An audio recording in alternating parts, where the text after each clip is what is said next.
engine's getting warm a little bit. Yeah, I can't run it too long. Might be a few guys out there that are not familiar with a feeler gauge, but I just chose a blade that's 12/1000ths of an inch thick, put it between the tall trigger pin, and loosened the screws on the trigger coil, and then pressed this down until I had contact there, and tightened up these screws. And then you always have to check it when you're done, and so that should be close to 12/1000ths there.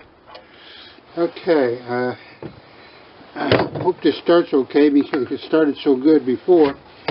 I've got the top dead center sparks that's going to come on sooner than this now.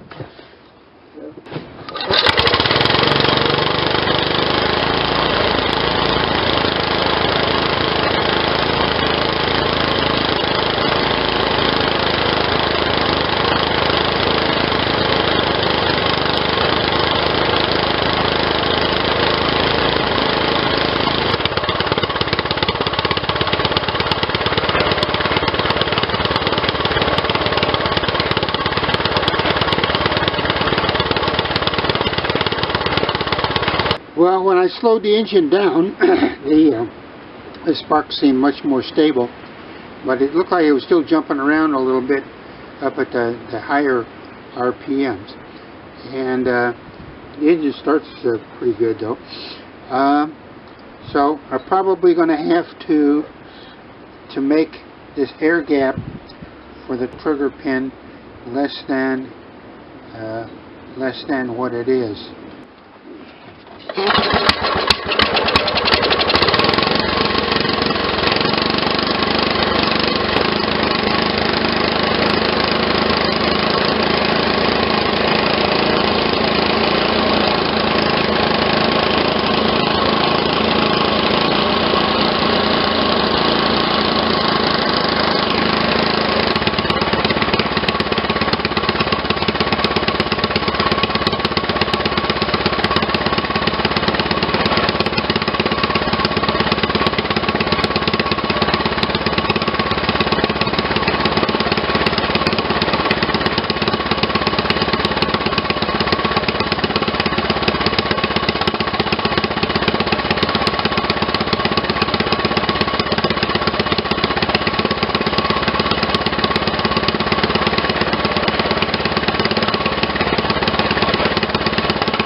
I did mention earlier, but we've got a little bonus feature for this installation. There's a second little bridge rectifier. I'm going to explain what that's for next, I think. Okay, what we have here is the original Magneto. Now the high voltage wire, the secondary on this, was open, so this Magneto is no good. I did clip off the spark plug wire so far.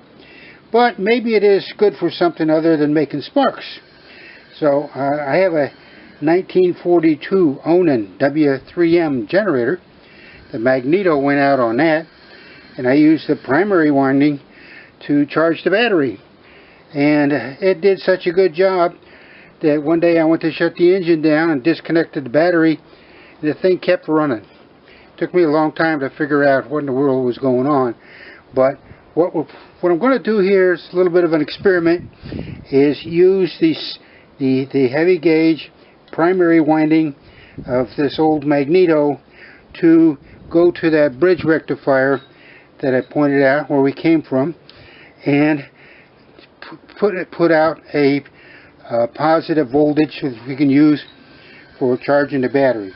Now, this is a battery ignition, and we haven't even determined what we're going to use for a battery yet. So what I'm going to do is set up this this Magneto turned into a stator for charging the battery, and then after the engine's running, I can see how good a job it does to keep the battery charged.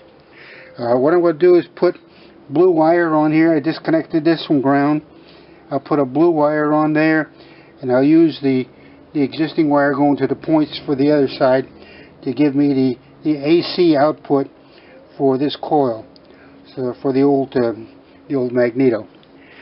At the beginning of each run, and I measured the voltage on the battery, and at the end of the run I measured it again, and I had the battery charging circuit from the failed Magneto in use, and that indeed just did charge the battery.